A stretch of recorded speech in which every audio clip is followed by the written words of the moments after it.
Welcome to The Link Online. I forgot to adjust my headset there a little bit, and it came on very You got to wonder. Sometimes, you have to look at these things beforehand, and we just got caught up, both myself and Levon, for that matter. Yes, I am. And what? Levon Savance is here with us today, as usual.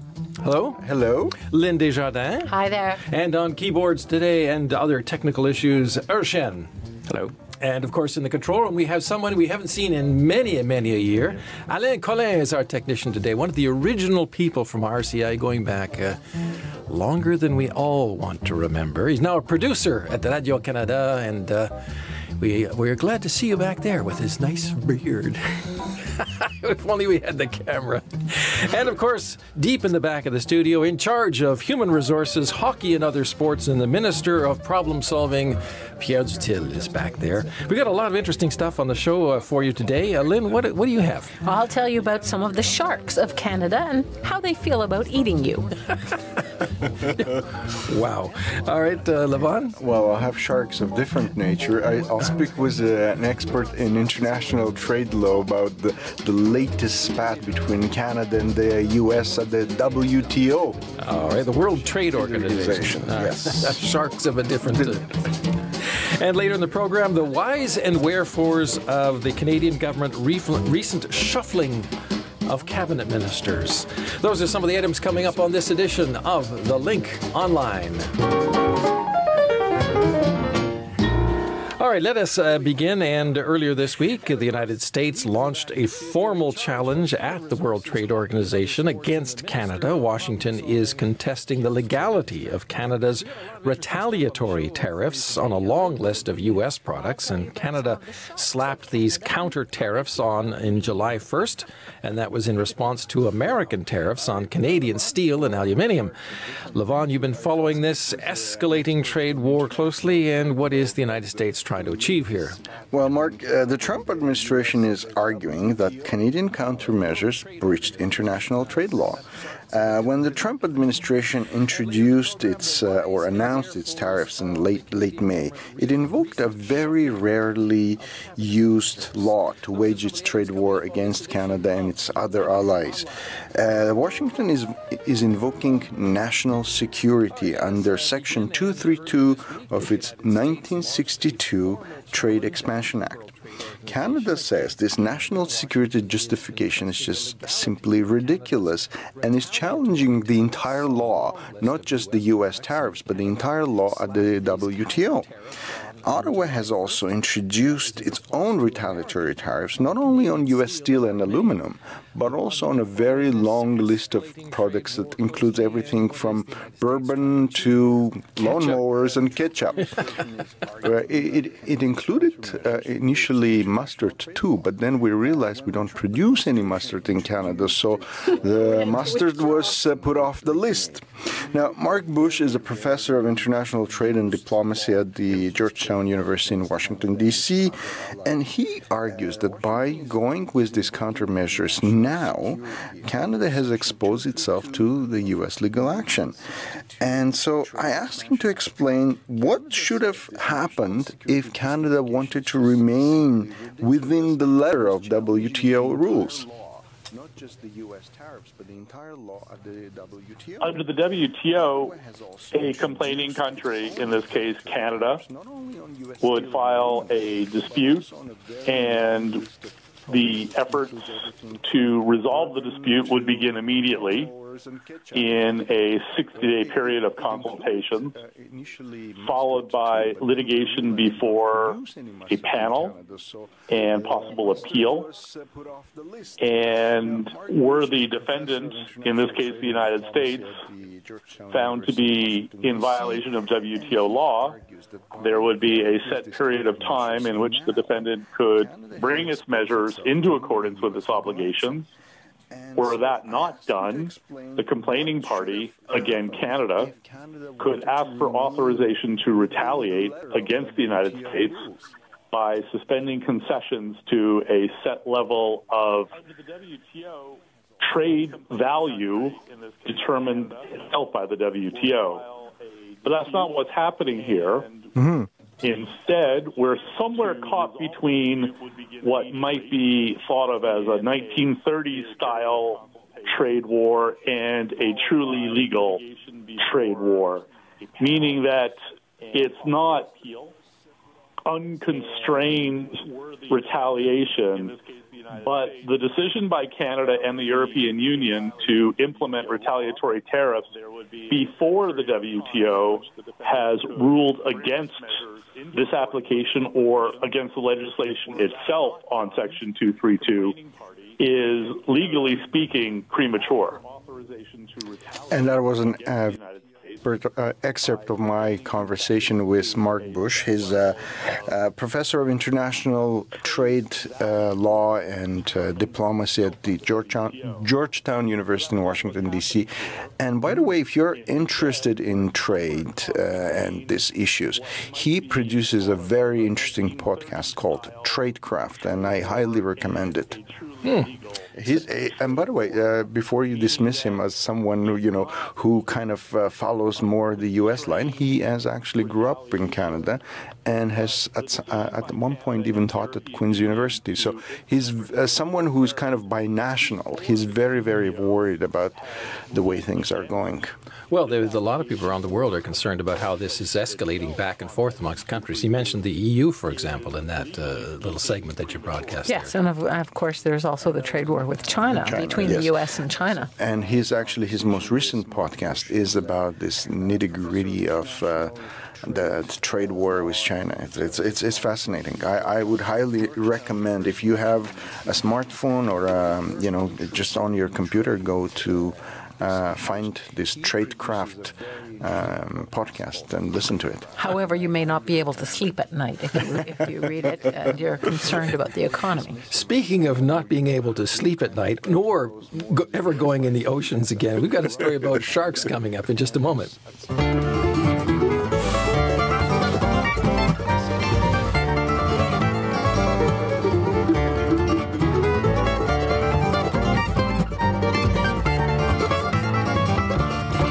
Well, Canada's Post Office has issued some new stamps featuring sharks commonly found in Canadian waters. They're really great-looking stamps and images, and you had this story, Lynn. Who knew? Apparently, I'm not alone. A lot of Canadians do not know that we have a lot of sharks in the oceans off 3 coasts. Canada, of course, has coast on the Atlantic, on the Pacific, and we also have a northern coast, and we even have sharks in the north. So there you go. Now, it's holiday season, and maybe Canadians listening to this really might rather not know about this as they head off to the beach, but apparently there's really not too much cause for concern, according to an expert I spoke to about this. He is Warren Joyce. He's a shark researcher with the government's department responsible for fisheries and oceans, and he was among those who were consulted by Canada Post for this particular stamp project. We're very fortunate that we can find sharks in pretty much oceans on the west coast and the east coast, and even up in the Arctic. We have the Greenland shark, who's common up in the Arctic. Now, you're one of the researchers who was consulted by Canada Post. Tell us about the sharks that were selected for these stamps. Well, Canada Post came to us and asked to represent, I guess, some of the more common shark species we have in Canada. So they decided to choose 2 from the west coast, 2 from the east coast, and 1 from the Arctic. So for the west coast, they chose the infamous white shark or great white shark, as well as the basking shark. The east coast, they chose 2 of our larger, more common pelagic sharks, the blue shark and the mako shark. And then for the Arctic, there was really only one choice to go with, and that was the Greenland shark. So which one do you find most interesting? I'd have to say the porbeagle shark. That is one of our larger, more common species that we have on the east coast here. They are a cold water shark. They're in the same family as the white shark, and they actually look like a miniature white shark. And it's the one that I've actually studied the longest in my career. So. And what about it is particular? It's a very sleek-looking shark. They're very fast. They're very active. They are a cold water shark, and they're mostly found in the North Atlantic. So they are, I guess I would consider them a Canadian shark. They're very interesting in that they can actually thermoregulate or raise their body temperature so that they can go into cooler or warmer waters looking for prey. So they kind of act like a mammal, even though they're a fish. And out of the ones that Canada Post chose, which one do you find most interesting? Probably the mako shark, I would say. The mako shark is probably the fastest shark, if not close to the fastest fish in the ocean. They're known to recreational anglers as spectacular to catch simply because they can jump like 20 feet in the air. Wow. They're very aggressive-looking shark. They're very sleek-looking shark, and they're just interesting, I think. So. What are the greatest threats to sharks? I'd have to say the greatest threat is probably overfishing by humans. Not necessarily in Canadian waters, but in international waters where there's no real direct regulations yet to protect sharks. The other thing might be pollution, just garbage thrown in the water. Sharks, especially open water sharks, are attracted to anything pretty much floating. So we have done diet studies, and they actually do ingest some of the stuff. So whether it actually just interferes with their growth or actually kills them, it certainly is a possibility. And what are the most common misconceptions about sharks? The biggest one is still if people think there's a shark in the water, that the shark is going to eat them. Most of the shark species in the world are just eating things like small fish and small squid. We're not their main prey. I guess one of the other biggest misconceptions is that people don't feel that we do have sharks in Canada. And like I said, we're quite fortunate that we have over 30 species on both coasts, and there's literally thousands of sharks out there. So, researcher Warren Joyce, thing, right?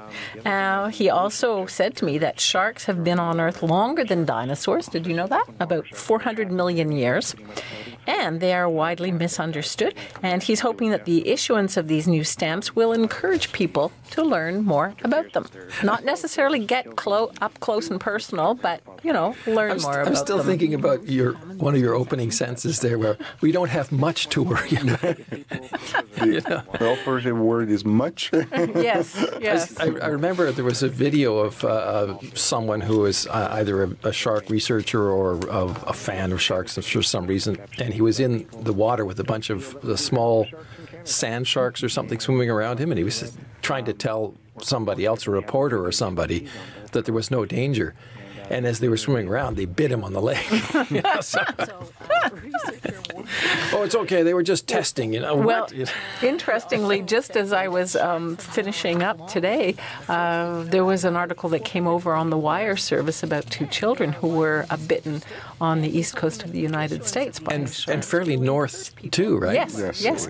But, the thing is, those stories always make the news. And what doesn't make the news is the millions and millions and millions of stories where people bathe in the ocean and they don't get bitten. One thing I like is that in the Great Lakes and other things, there are no sharks. That's true. Many Canadians are going on vacation. July is big vacation time, and we like to swim in the lakes where the worst thing that might happen, well, in some lakes there are leeches, but not many. Not many, no. And most of them you can swim around and really not worry too much. No, I mean, we have no piranhas, we have no vicious snakes. Although I have come face to face with a loon that got very angry with me because apparently I was getting close to a nest. Oh. So the loon started, and they're way bigger than what they look like when they're out on the water, and that nice call that they make you think they're nice, gentle, wonderful animals, but no, they get they get very angry if you get too close to the nest. A lot of times I've heard them flying past, and the loon, unlike a lot of other birds, is not really a spectacular flyer because they're... And they have a terrible time taking off. Have you seen them take it off? They go flap, flap, flap, flap, and they make all this noise. Yeah, it takes them about 20 meters or something to actually get in the air as they try to pick up speed and get enough airlift. But when they fly past you, you can hear the wings. They're going whoosh, whoosh, whoosh, whoosh, as they fly. It's kind of almost like a whistle in a way because of the wing design. Because they can fly underwater is what they can do. Well, I'm going to see a loon this weekend, actually. Oh, a politician? No. We're going to a friend's summer house, and it's on the lake, and there's this particular loon that has been there for many, many years now. So we see him every time we visit. Getting loony here. Alain says from the control room, they steal fish. Were you fishing? You were fishing, and one of them stole your fish right off the line. Well, you have a great fisherman's story to tell, right? There you go. That is it. We have more coming up. We're going to be talking about some of your comments to our letters, and that's coming up right after this brief break.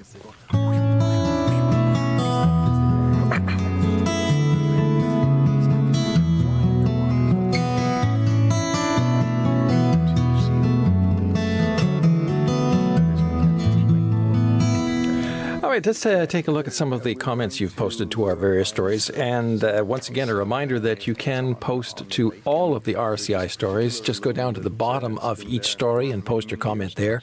A moderator will look at it, and then it'll get posted shortly thereafter. And we're going to start off this week with, once again, a story about a recall of high blood pressure drugs containing valsartan, and that was due to an impurity in them and a cancer risk. This was a story posted last week, and an update this week indicated that a request for a class action lawsuit had been filed in Canadian courts, and we continue to get a number of responses to both stories, and this one came from C. Ferry.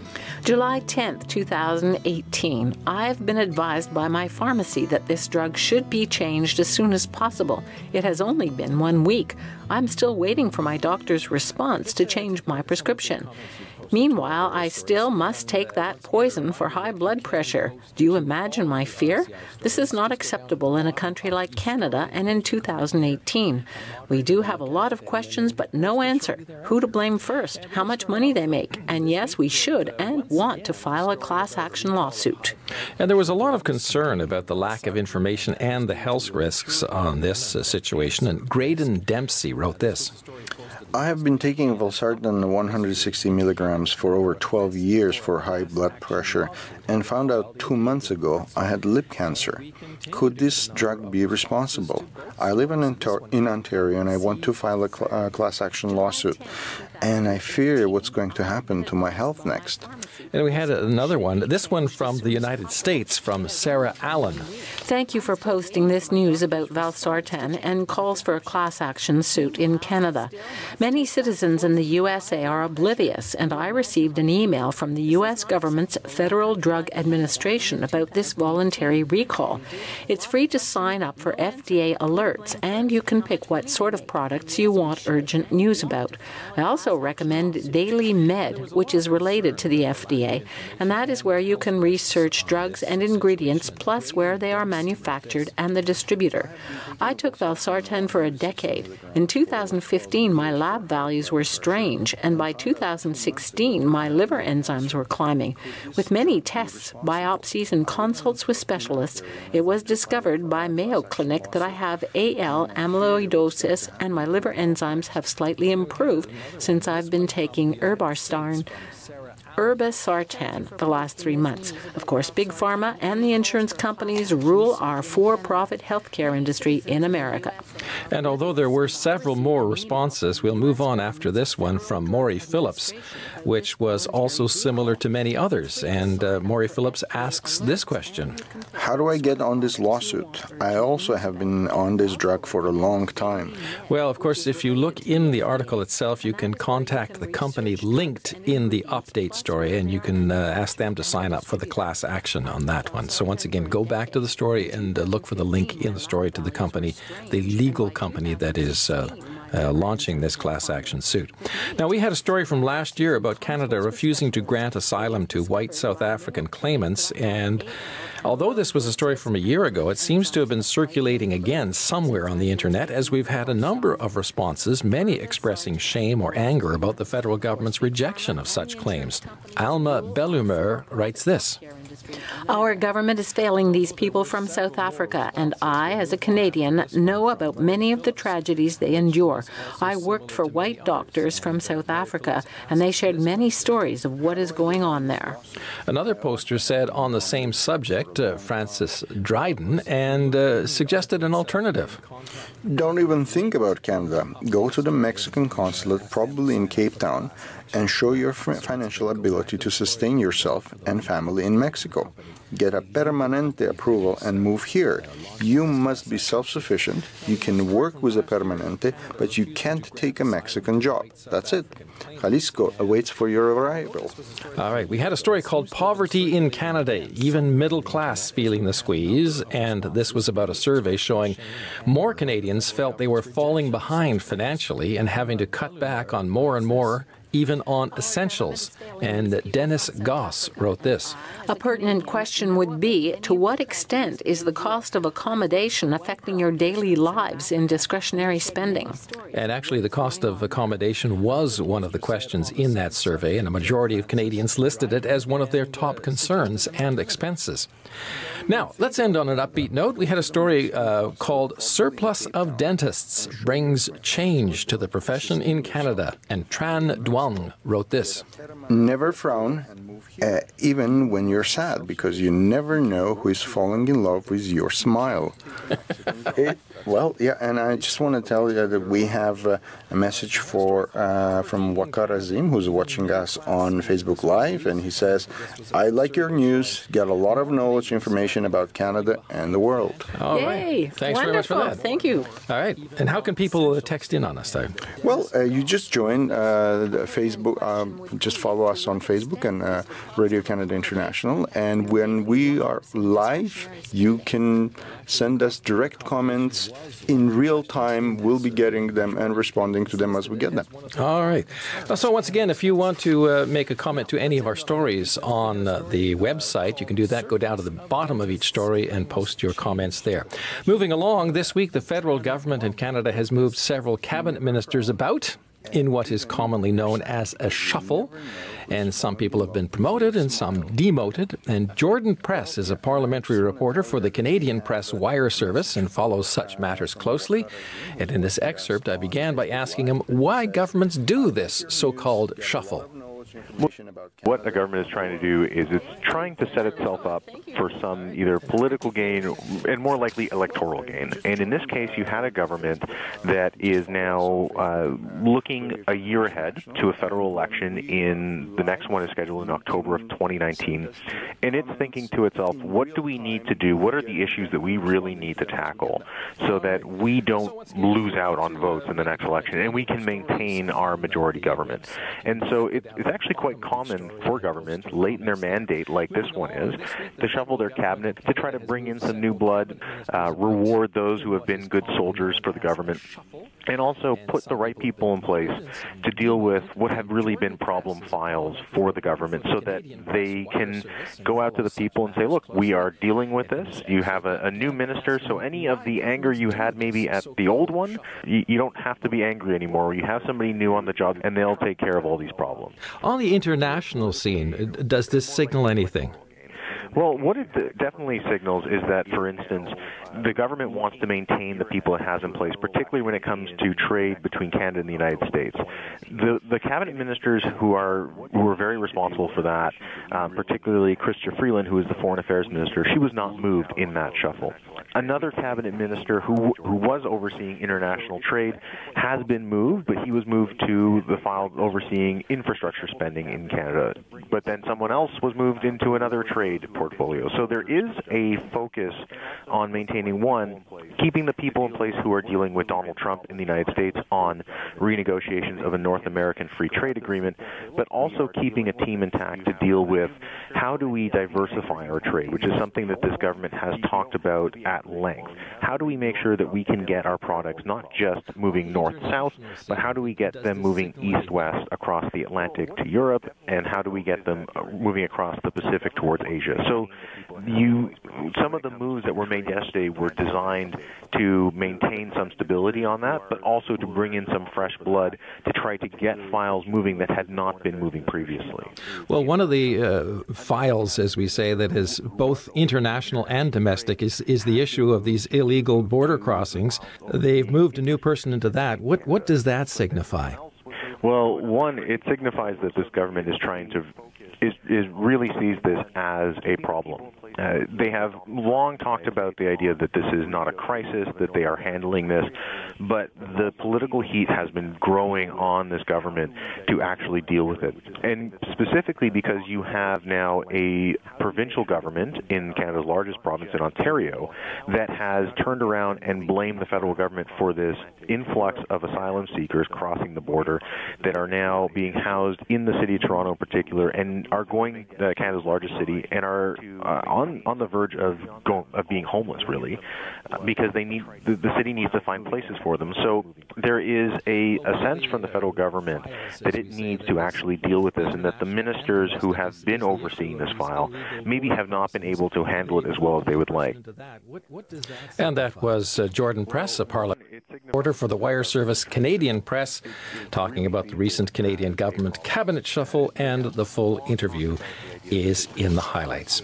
Well, now let's take a look at some of the other stories that we found interesting over the past week or so. And Lynn, what about you? What did you find? I found a good one. Margaret Atwood, as you all know, a leading Canadian author, has received yet another accolade. The 78-year-old has written more than 50 books, 2 of which were serialized adaptations of The Handmaid's Tale and Alias Grace. One of them had high acclaim. She's received several other awards. Anyway, the thing that I liked very much that I put in that blog is a list of most interesting facts about Margaret Atwood. And one of them is that she wrote a libretto called Oratorio for Sasquatch, Man, and 2 Androids. She also once cheekily told an interviewer that Canada's national anthem was the song Canada's Really Big by the Arrogant Worms. Do you want more? She has made a craft beer in honor of her book, Mad Adam. She only started full-time school at 8. Apparently, her parents lived in the country. She lived in the country with them and did a lot of science experiments right there. She's an adept cake decorator, and she has no problem eating bugs, especially giant locusts. And she once auctioned off character names for charity. She's a real character, this person. Anyway, you can see more of these, and you can also get a link to the full list of 76 interesting facts about that famous Canadian author, poet, and social activist Margaret Atwood on our website. I too have eaten bugs, but usually when I'm riding the motorcycle and trying to talk to the person behind me on the seat, Yes. Yes, I too experienced this on my bicycle on the way into work. Well, see, you know exactly what I'm talking about. Absolutely. Well, I have discovered that your teeth make a very good grill. You got to keep smiling. Filter, yeah. What about a couple of stories from you? Well, listen, I mean, I'm a political, especially international news junkie. So for me, this week and last week was, the Brussels summit, the NATO summit, and then, of course, the meeting between President Donald Trump and Russian President Vladimir Putin. And I spoke to a Canadian expert on military spending, David Perry, and he basically was arguing that despite what Trump might be thinking, that he emerged from the NATO meeting and the meeting with Mr. Putin a lot stronger. His actions have actually weakened NATO. So, but I know that you have a very interesting story about a sunken treasure. Well, yeah. I mean, who doesn't love a sunken treasure ship story, right? And this is something that happened just this week, or announced this week. We never know because people are always a bit dodgy about finding, literally or apparently billions of dollars in gold. And it seems quite strange because this was on a Russian warship during the Russo-Japanese War, and in 1905 there was a big battle, and the Russian Navy actually lost quite badly, apparently. Yeah. And one of those ships, the Dmitry Donskoy, how do you say that? Yeah, you said it correctly, Dmitry Donskoy. Dmitry Donskoy. How's that? Very good. Okay, anyway, this ship it was damaged, and they scuttled it. And it was long rumored to have literally billions of dollars of gold on board to pay the sailors and other reasons, apparently. Finally, it has been found, and it was a Canadian technology company that found it. And so now they're going to proceed possibly to raise this ship. But a lot of people are saying, well, wait a minute, it doesn't seem logical that it would have this gold on there, this rumors. There's no real proof of that. So anyway, we'll see what happens on that a little bit later on down the road, perhaps in the fall. That's all the time we have for the show. For Lynn and Levon and Urshen and Alain Collin, I'm Mark Montgomery. Take care until next week. Bye-bye. Bye-bye. Bye.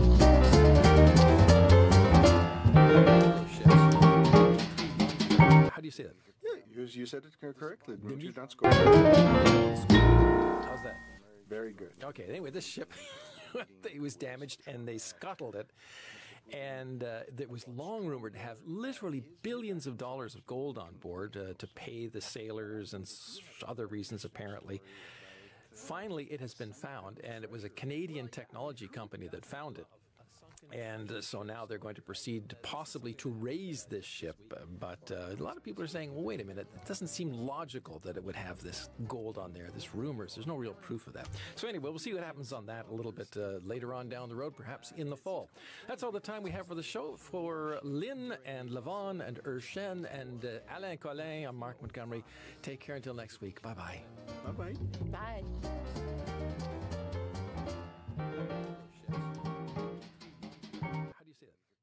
You said it correctly. Did you not score?